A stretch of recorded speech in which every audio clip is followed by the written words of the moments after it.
Welcome to this series of videos on key lessons that I learned that led to my writing my first 4 books on the I-Ching. I was brought to the I-Ching more or less by accident. Some friends had mentioned it, and when I shared with one of my friends that I had a problem with sleeplessness, she apparently consulted the I-Ching about it and called me on the phone and said, "You've got to see what I got on this subject. It might be of help to you." I had previously been rather turned off about the I-Ching because I had heard that it was consulted by tossing coins, and so I was not very open. But this time I needed help, and she had been so sincere that I said, "Please do come over." So she brought her book, the Wilhelm edition of the I-Ching. When I read her hexagram, it didn't seem to apply to me at all. But I respected her, and I said, well, why don't I try it for myself?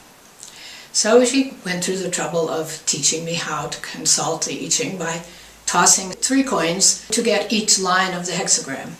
And so I threw my first hexagram, and I don't remember what it was, but it spoke to me astonishingly clearly about my problem of sleeplessness. I began using the I-Ching, and it gave me lessons about various things, but I noticed that I started getting one hexagram over and over, and that hexagram was keeping still, which is number 52. And it speaks of bringing the nerves of the backbone to quiet. I wasn't quite sure what it was getting at. I thought I understood the hexagram, kind of mentally, and so the next day I got it again, and I thought I understood it, but I didn't.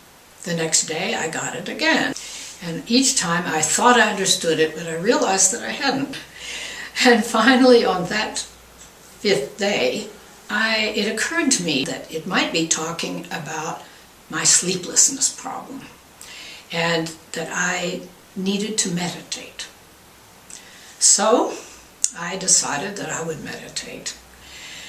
I had no real knowledge of meditation, anybody's technique on it. I knew that you sat down and you contemplated and closed your eyes and thought, and let somehow yourself be guided. And so I practiced, in a way, sitting in a comfortable position, like the Native Americans sat, and I closed my eyes, and nothing happened. I did become rather quiet, but that's all that seemed to happen. It was good to become quiet, I decided.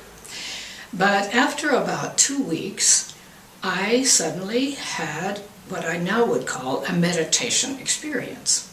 I simply, all of a sudden, while sitting in meditation, saw my backbone in front of me, and I saw it as one would see it in an anatomy book, with the spinal cord exposed and the nerves going down to the various parts of the body. And as I contemplated this, I noticed that little lights were going up and down the backbone in a kind of fast way, and then I noticed that I had a flashlight in my hand, and I began playing the flashlight on these lights as they went up and down the body.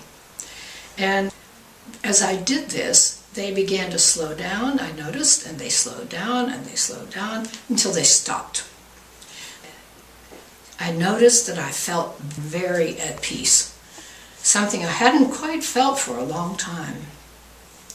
And at this point, I got up and went to sleep, because I had started doing this at night.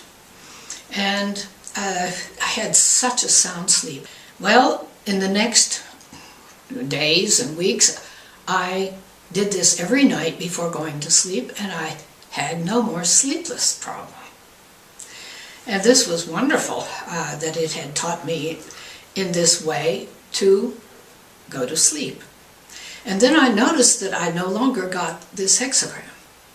I started getting others, and in a very short while I noticed that I would wake up and all of my worries would return.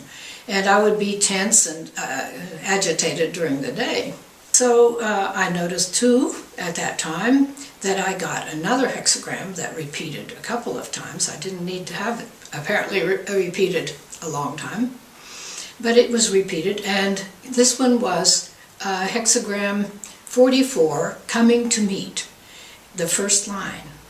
And the first line said, it is important to silence the inferior thoughts first thing in the morning before they have a chance to dominate the whole day. And so I realized from this that it was going to be important for me to meditate in the morning as well as in the night, to not allow these agitated voices to take over and rule my day.